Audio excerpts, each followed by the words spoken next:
Welcome to this explainer. Think of me as your history professor for the next few minutes, because today we are examining what is absolutely the ultimate corporate paradox. We're going to explore how a machine built on sheer exploitation completely transformed into one of the largest, most beloved automotive powerhouses on the planet. It's a fascinating, sometimes dark story about how relentless industrial ambition frequently divorces itself from morality and what that actually means for the world we drive in today. Here's our syllabus for today. First, we'll look at the industrial growth paradox. Then we'll dive into blueprints, fraud, and theft, followed by the engine of atrocity. After that, we'll discuss rebranding the people's car and wrap things up with Dieselgate and modern greed. Let's get into it. All right, let's jump right into the core question we have to answer today. Right now, the Volkswagen Group sits at the very top of a massive global empire.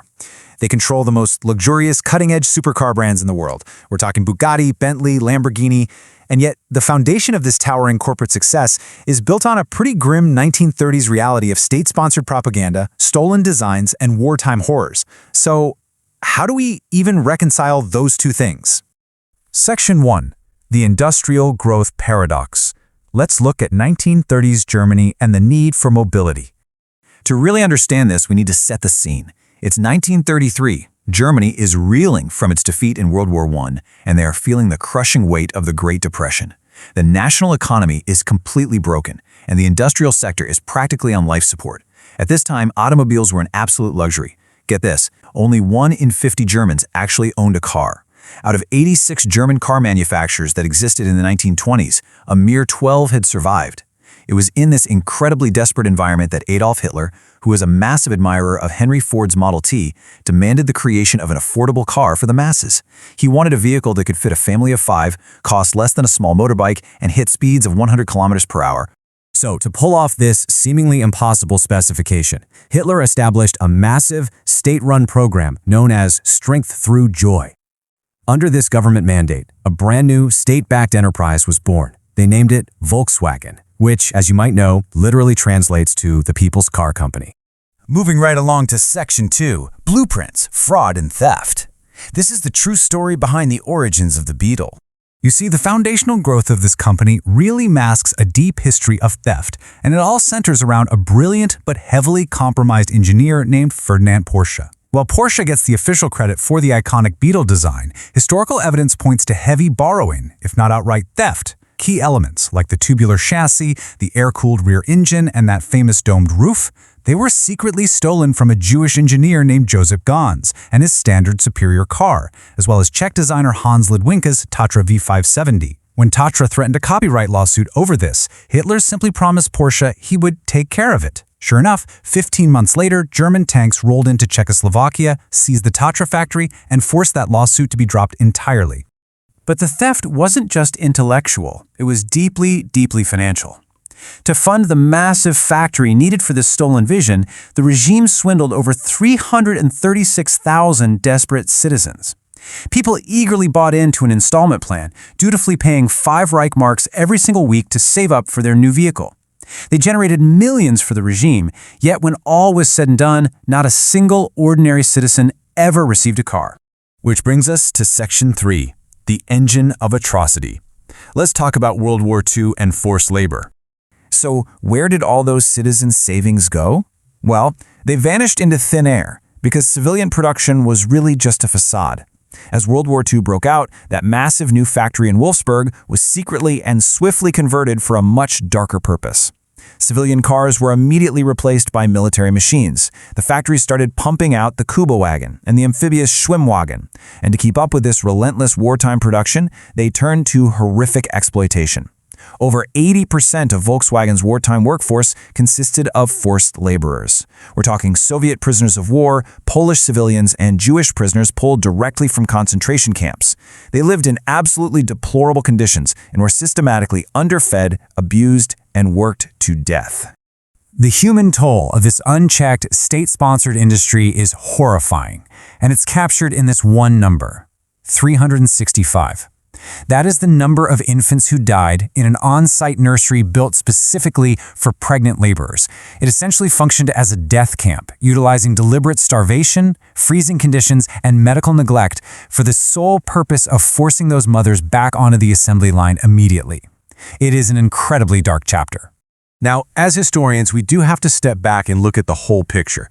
We must objectively note that Volkswagen's practices, while absolutely abhorrent, were part of a broader industrial corruption.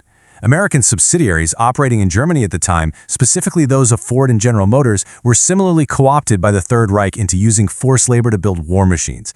It was a systemic failure of humanity across the board. Section 4. Rebranding the people's car. The unwanted free asset. So, here is the crucial point. How does a brand even survive such a blood-stained history? How do you transition from a bombed-out wartime factory into a beloved cultural icon? By 1945, Germany was defeated, and the Wolfsburg factory was quite literally in ruins. It was saved from total dismantling by a 28-year-old British officer named Ivan Hurst, who really just wanted to provide jobs for the starving locals. Eventually, the Allies offered the entire company to Henry Ford II for absolutely free in 1948, but his top advisor looked at the vehicle and famously said, "Mr. Ford, what we're being offered here ain't worth a damn." They rejected it entirely, walked away, and left the company in the hands of a German engineer named Heinrich Nordhoff. And what followed was easily one of the greatest corporate turnarounds in history. Nordhoff focused on perfecting the Beetle. Now, initially, Americans hated it. They literally called it the Nazi car. In fact, they sold just 2 cars in the US in 1949. 2! But then, they launched the now legendary self-deprecating Think Small advertising campaign. It used brutal honesty to appeal directly to the rising 1960s counterculture. This brilliant strategy completely erased the stigma. Young Americans embraced its simplicity, turning it into the ultimate symbol of peace. And by 1972, the Beetle actually surpassed Ford's Model T to become the best-selling car in world history. Talk about irony. Section 5. Dieselgate and Modern Greed. Let's see how this cycle repeats. There's this paradox in industrial growth where, once an empire reaches the absolute pinnacle of success, the immense pressure to stay up there often breeds new, devastating deceptions. By the late 1970s, the Beetle's reign had ended, but VW saved itself by launching the massively successful water-cooled Golf.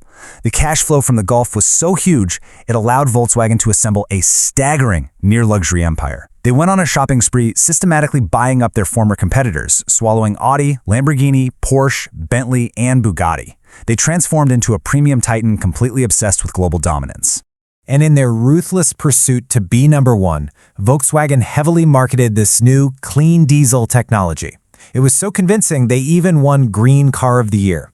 But then came the 2015 Dieselgate scandal, and the world found out it was a complete lie. It turned out Volkswagen had secretly installed illegal defeat devices in millions of cars, software designed specifically to cheat laboratory emissions tests. When these cars were driven on regular roads, away from the testing labs, they were actually emitting up to 40 times the legal limit of toxic gases. The fallout from this was just catastrophic. Volkswagen was slapped with over $30 billion in criminal fines and legal settlements. In an instant, the company destroyed decades of rehabilitated reputation and honesty that it had worked so incredibly hard to build since the 1950s. So where are they now? Today, Volkswagen is desperately trying to distance itself from this modern deception, in much the same way it once had to distance itself from its wartime past. They are making a massive, aggressive pivot toward their ID series electric vehicles. They're hoping that a commitment to total electrification will anchor their future, rebuild trust, and help them win their ongoing, brutal battle with Toyota to be the largest automaker on the planet. From stolen designs, economic scams, and horrifying wartime atrocities, to a brilliant post-war rebirth and a massive modern-day deception, the history of Volkswagen is a profound study in extremes. So I want to leave you with this final thought today. When a company provides so much utility and global mobility, does that ever excuse the moral cost of its origins and actions? What, ultimately, is the true legacy of the people's car? Thank you for joining me for this explainer, and remember, keep questioning the history behind the empires around us. See you next time.